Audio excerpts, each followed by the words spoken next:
बारामतीमधील सांगता सभेमध्ये अजितदादांच्या विमान अपघाताबाबत तुमच्यासारखी माझ्याही मनात शंका आहे असं उपमुख्यमंत्री सुनेत्रा पवार म्हणाल्या। तर दादांच्या अपघाताचं सत्य काय आहे हे बाहेर आलं पाहिजे, सत्य बाहेर येईपर्यंत स्वस्थ बसणार नाही अशी ग्वाही मुख्यमंत्र्यांनी दिली।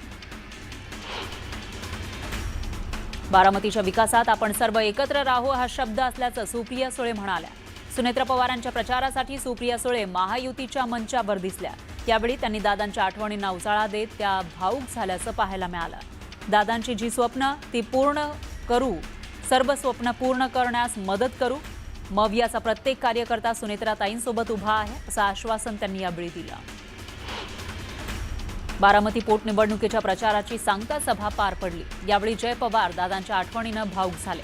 दादांप्रमाणे बहिणींना साथ द्या असं म्हणत जय पवार भावुक झाले। विरोधक हे सिरियल लायर असल्याचं म्हणत मुख्यमंत्र्यांनी विरोधकांवर हल्ला चढवला। झूठ की उमर बडी नहीं होती, सच कभी समाप्त नहीं होता असं म्हणत महिला आरक्षण विधेयकावरून मुख्यमंत्र्यांनी विरोधकांवर हल्लाबोल केला। उद्धव ठाकरेंनी मुख्यमंत्र्यांवर निशाणा साधला। मुख्यमंत्री म्हणतात विरोधकांचे बुरखे फाडू, आम्ही हिंदू आहोत, तुम्ही काय आमचे बुरखे फाडणार। राम मंदिर संसद भवन उद्घाटन सोहळ्याला राष्ट्रपतींना का बोलावलं नाही ते आधीच सांगा असं म्हणत उद्धव ठाकरेंनी फडणवीसांवर हल्लाबोल केला। लोकशाही खरंच जिवंत आहे का याचा विचार करा। बंगालच्या वाघिणीला हरवण्यासाठी 2 लाख सीआरपीएफचे जवान तैनात करण्यात आलेत। जिंकण्याची अवकात नाही म्हणून सीबीआय ईडी ही मैदानात उतरवतात असं म्हणत उद्धव ठाकरेंनी सत्ताधाऱ्यांवर निशाणा साधला। मुख्यमंत्र्यांनी विरोधकांना दिलेल्या चॅलेंजवर संजय राऊतांनी टोला लगावला। मुख्यमंत्र्यांचा स्तर कुठला ते कळवायला पाहिजे असं ते म्हणाले आणि त्याच्यानंतर पंकजा मुंडेंनी सुद्धा त्यांच्यावर निशाणा साधलेला आहे। मुख्यमंत्र्यांचा स्तर कोणी काढू नये असं म्हणत पंकजा मुंडेंनी राऊतांना प्रत्युत्तर दिलं। कराड दक्षिण मतदारसंघात स्वर्गीय विलासराव पाटील उंडाळकर काका यांच्या स्मरणार्थ काका सृष्टी उभारण्यात येणार आहे। ते सलग 7 वेळा काँग्रेसचे आमदार राहिले। दरम्यान या निमित्त त्यांच्या नावानं ही काका सृष्टी उभारली जाणार आहे आणि या काका सृष्टीसाठी उपलब्ध जागेची पाहणी पर्यटन मंत्री शंभूराज देसाईंनी केली। अमरावतीच्या परतवाडा मुलींचे लैंगिक शोषण आणि व्हिडिओ व्हायरल प्रकरणामधील आरोपींना पोलीस कोठडी सुनावण्यात आली आहे। या प्रकरणातील मुख्य आरोपी आयांसह इतर 4 आरोपींना 7 दिवसांची पोलीस कोठडी सुनावण्यात आली। नाशिकच्या टीसीएस कंपनीमधील पीडितेचा धक्कादायक जबाब समोर आला। गुढीपाडव्याला आसिफ अन्सारीनं साडीचा पदर ओढला तर शरीर यष्टीवरून सुद्धा खालच्या पातळीवर भाष्य केलं अशी संतापजनक माहिती पीडितेच्या जबाबातून समोर आली आहे। समता पतसंस्थेतील 45 खातेदारांची पोलिसांकडून चौकशी करण्यात आली। पतसंस्थेतील खाती खातेदारांनी उघडली नसल्याचं या चौकशीतून उघड झालंय। मात्र शिर्डी पोलिसांनी अद्याप पतसंस्थेवर कारवाई केलेली नाही। भोंदू अशोक खरात प्रकरणामध्ये समता पतसंस्था चौकशीच्या फेऱ्यात आलेली असतानाच कोपरगाव इथं अनेक खातेदारांची कागदपत्र एका गोडाऊनमध्ये सापडली। भोंदूनं उघडलेल्या बनावट खात्यांसंदर्भात सध्या समता पतसंस्थेची ईडी आणि पोलीस चौकशी सुरू आहे। भोंदू अशोक खरातचं ठाणे कनेक्शन समोर आलंय। महेश आहेर हा माजी अधिकारी अशोक खरातचा भक्त असल्याची माहिती आहे। एका महिलेवरून खरात आणि आहेरनं लिंबू फिरवल्याचा प्रकार उघड झालाय। रिक्षा आणि टॅक्सी चालकांनी परिवहन विभाग टॅक्सी चालकांना परिवहन विभाग बाराखडी शिकवणार आहे। मराठी भाषा न येणाऱ्यांसाठी प्रताप सरनाईक यांनी हा निर्णय घेतलाय। 23 एप्रिलला सरनाईकांनी साहित्यिकांची बैठक बोलावली आहे। हिंदी भाषिकांना मराठी शिकवण्याबाबत निर्णय यामध्ये घेतला जाणार आहे। नवी मुंबई महानगरपालिकेमध्ये मोठी कारवाई करण्यात आली आहे। उपायुक्त कैलास गायकवाड यांना अँटी करप्शन ब्युरोनं 42,000 रुपयांची लाच घेताना रंगेहात अटक केली। कंत्राटदार दशरथ सुरवते यांचे बिल काढण्यासाठी अतिक्रमण विभागाकडून लाचेची मागणी केली होती तशी तक्रार होती। या तक्रारीनंतर एसीबीनं सापळा रचून ही कारवाई केली।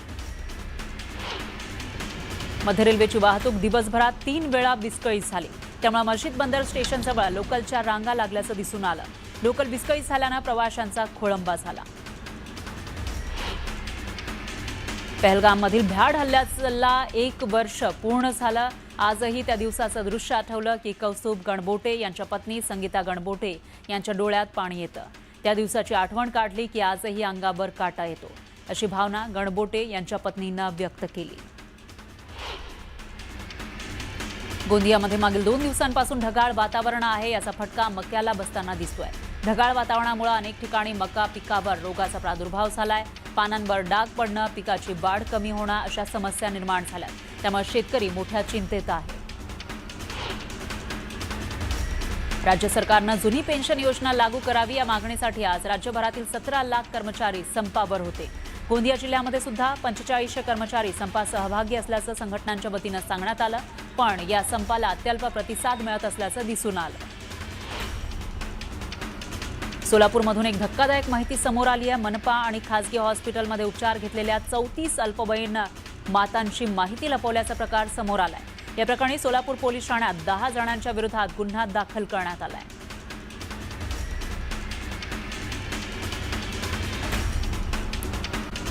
विमानतळावर विमान घेऊन येताना पायलटला अडचणींचा सामना करावा लागतोय.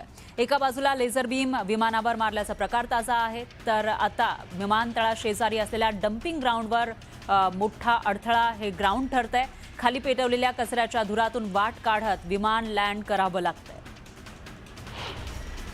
गोंदिया जिल्ह्यामध्ये 839 शेतकऱ्यांचे धान चुकारे थकीत आहेत. मार्केट फेडरेशनकडील धान खरेदीचे पैसे रखडलेत. आठवड्यात चुकारे देण्याचं आश्वासन दिलं गेलं होतं, मात्र धान विक्री करून सुद्धा चुकारे न मिळाल्यानं शेतकरी आर्थिक संकटात सापडले. मावळ तालुक्यामध्ये पुन्हा एकदा निसर्ग संवर्धनाचं उदाहरण पाहायला मिळालं. पाथरगाव परिसरामध्ये तब्बल 13 फूट लांबीच्या अजगराला जीवनदान देत त्याला सुरक्षितपणे पुन्हा जंगलात मुक्त करण्यात आलं. मनमाडच्या धोटाने इथल्या इंडियन ऑइल गॅस प्रकल्पामध्ये वारसांना नोकरी देण्याच्या मागणीसाठी प्रकल्पग्रस्त शेतकऱ्यांनी आमरण उपोषण सुरू केलं. 1994 साली जमीन घेताना दिलेलं नोकरीचं आश्वासन अद्याप पूर्ण न झाल्याचा आरोप शेतकऱ्यांनी केला. दरम्यान मागण्या मान्य न झाल्यास आंदोलन तीव्र करण्याचा इशाराही देण्यात आला. सिंधुदुर्ग जिल्ह्यामध्ये विविध सरकारी आणि निमसरकारी कर्मचाऱ्यांनी बेमुदत संप सुरू केलाय. विविध संघटनांच्या नेतृत्वात जिल्हाधिकारी कार्यालयावर भव्य मोर्चा काढत सरकार विरोधात जोरदार घोषणाबाजी केली. तर मागण्या मान्य होईपर्यंत संप मागे घेणार नाही असा इशारा देत अप्पर जिल्हाधिकाऱ्यांना निवेदन दिलं.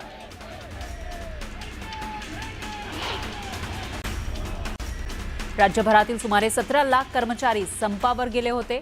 चंद्रपूरमधील तब्बल 15,000 कर्मचारी यामध्ये सहभागी झाले. जिल्हाधिकारी कार्यालयासमोर आंदोलन करत कर्मचाऱ्यांनी सरकार विरोधात घोषणाबाजी केली आणि जुनी पेन्शन योजना तात्काळ लागू करण्याची मागणी केली. सोलापूरमध्ये जुन्या पेन्शनच्या मागणीसाठी शासकीय आणि निमशासकीय कर्मचाऱ्यांनी एकत्रित आंदोलन छेडलं. जिल्हा परिषदेसमोर विविध संघटनांच्या माध्यमातून हे आंदोलन करण्यात आलं.